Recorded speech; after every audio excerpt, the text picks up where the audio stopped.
There's no such thing as a small disaster. So when you call 1-800-WATER-DAMAGE of North Dakota, we come prepared to restore your life back to normal. From burst pipes to unexpected mold discoveries or fire damage, when things couldn't be worse, we come to you with our best. With empathy, local expertise, and a truck full of seriously powerful equipment. 1-800-WATER-DAMAGE of North Dakota. Restoring what matters most. 701-670-2022.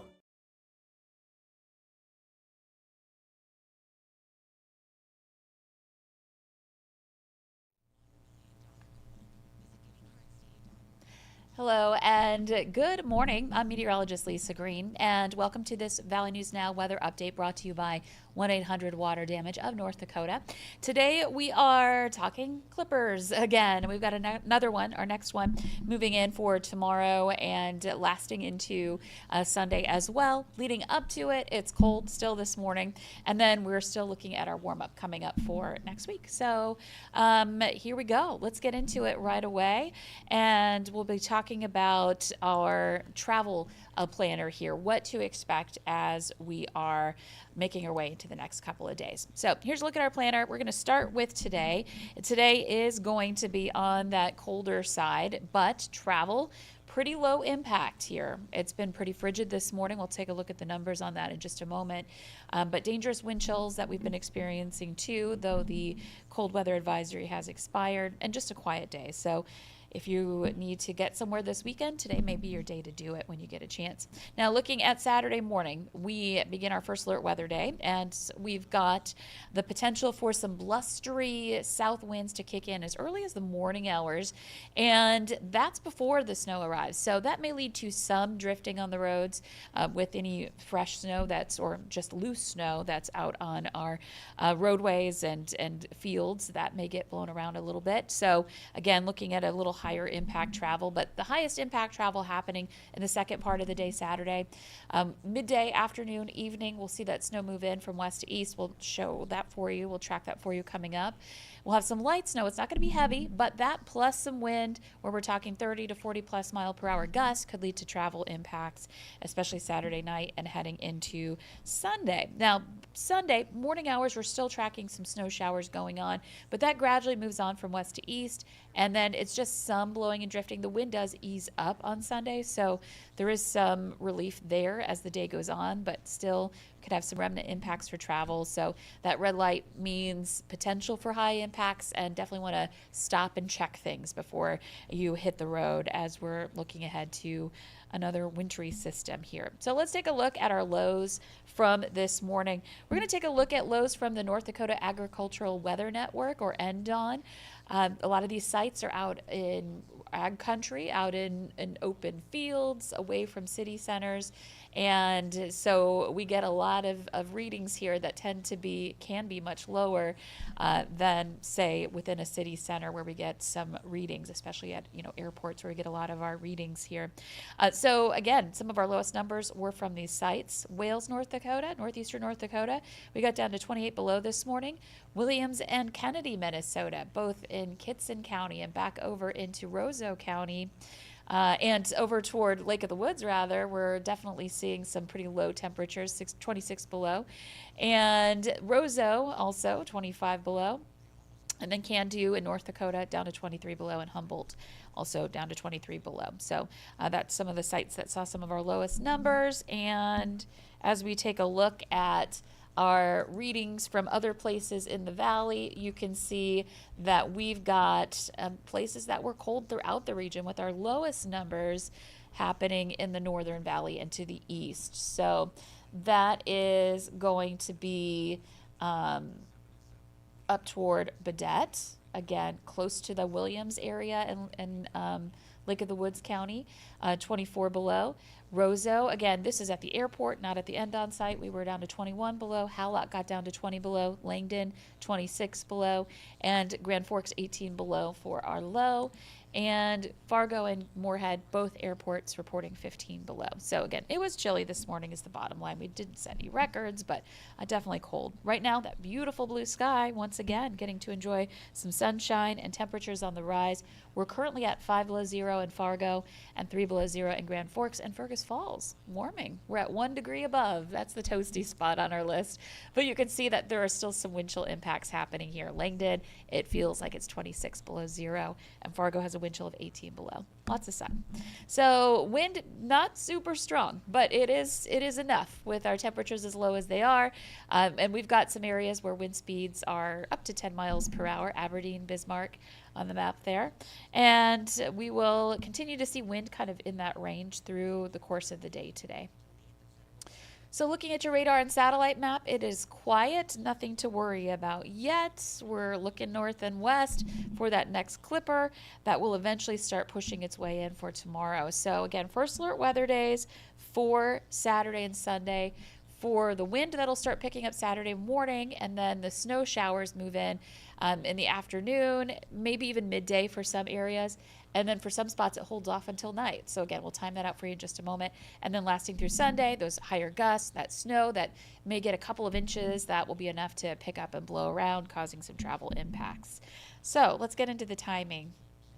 We are looking at wind that is already going by 7 a.m. or already starting to pick up. And then here comes that chance for some snow showers. By noon, it's pushing into some of our western viewing area.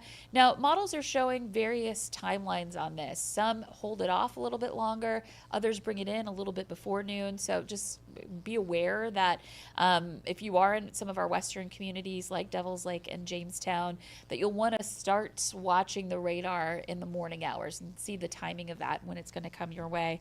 And then once we get into afternoon and into the evening, eastern North Dakota is more in on this. You can see the wind also out of the south initially with this system that will be blowing with this snow falling, so visibility will be down. And then continuing on into Saturday evening, this starts to move more over the Red River area and continuing in more parts of eastern North Dakota before we get into kind of widespread areas of snow over the valley Saturday night. We're looking at what may be, a moment where you're getting a moderate or even a heavier snow band moving through, then there's a break, and then you see another band move through with this system. This is 9 o'clock again. And then rolling into overnight and into Saturday or Sunday morning, the chances for snow are tapering off, but we're still seeing them. There's still some scattered to isolated snow showers. By noon, this is really starting to move on at that point. We're starting to see accumulating snow end, but maybe still some blowing and drifting into the afternoon. So that's the timeline in general of the snow. Let's talk wind. So this is our wind gust planner for the 7 a.m. time frame. So we're looking at the 7 a.m. time frame being the time when we're seeing some of the stronger winds picking up, and that's going to be more likely north and west. One thing I want to stress is that we have several models that put out wind possibilities. And the one I was just showing you, and I'll bring it back up here in just a second, this one's kind of at the top end of possibility.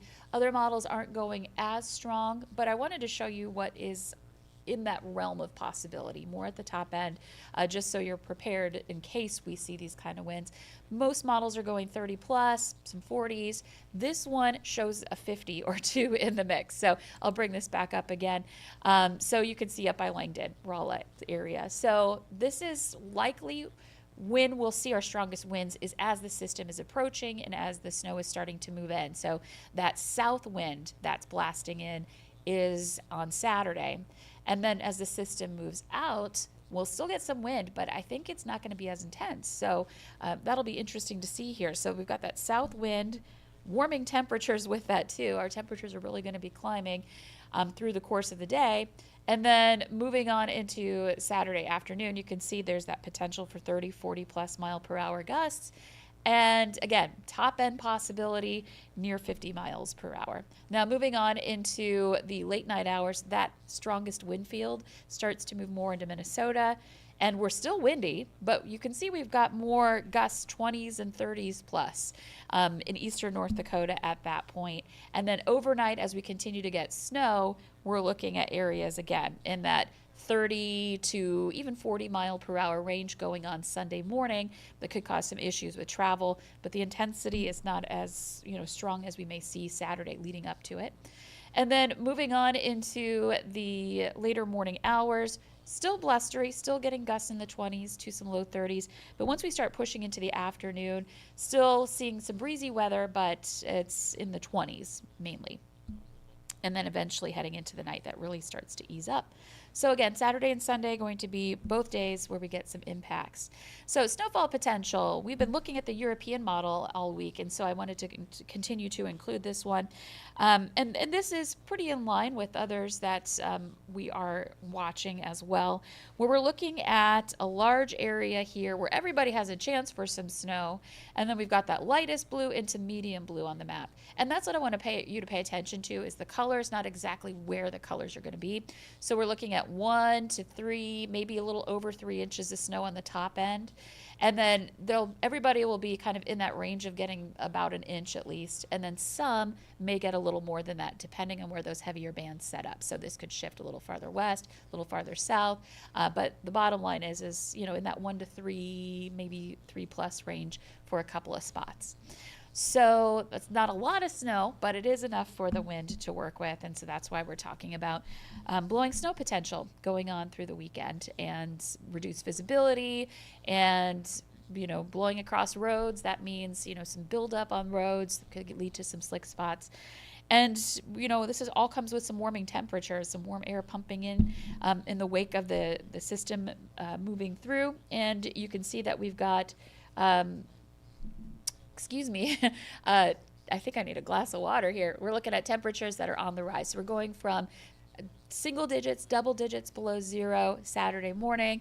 And once that south wind kicks in, the temperatures will turn around pretty quickly. So by daybreak, we will probably be warmer than that -12 in Fargo. It may not feel like it because of the wind, but it will be milder. Then we're going up. And so by later in the day, we're into the upper teens above.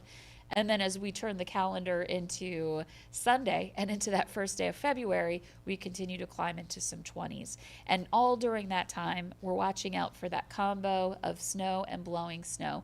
And that will be when we see the worst of it, is when the wind's going to kick in earliest, and then the snow will follow. And as those two combine, that's when we'll see that limited visibility, especially out in open country where we're more likely to have impacts from this. Now heading into this, clears away on Sunday, and then heading into next week, Monday is going to be slightly cooler, a little come down from those warm up temperatures. Oh, Summer, you're so sweet. Thank you so much. Summer stopped in and brought me a glass of water. That's really nice. Thank you. So let's get back to that 11-day planner, and I'll take a sip of water for a moment while you get to look at that warm-up that's coming.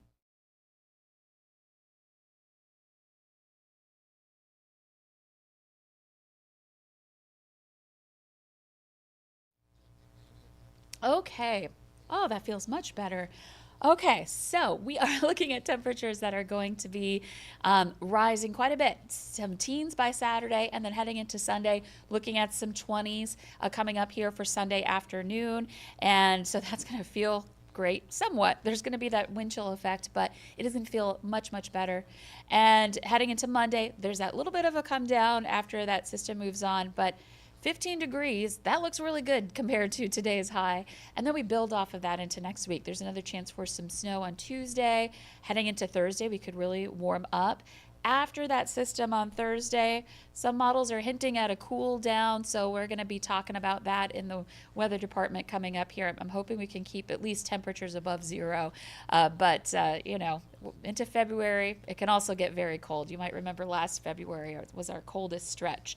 So it's nice to see some warmer numbers here coming up once this system moves through. But in the meantime, we do need to make sure we make it through this latest round of winter that's hitting us here in the valley for this weekend. Again, it's not a huge snowmaker, but it's that combo of snow and wind that can cause some problems for anybody who needs to travel this weekend. So if you are going to be traveling, Make sure you tune back in. Summer will be on later today to bring you your Friday Funcast and to talk about the weekend weather coming up.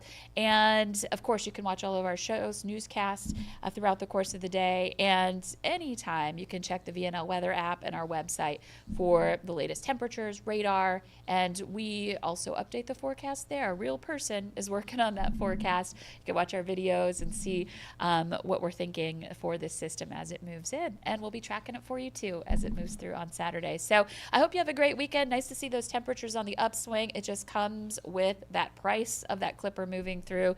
The payoff will be pretty good heading into next week though. So I hope you have a great weekend, and I'll be back here on Monday, and we'll talk about, we'll recap the system that moves through, and we'll be talking about some warmer temperatures heading into next week.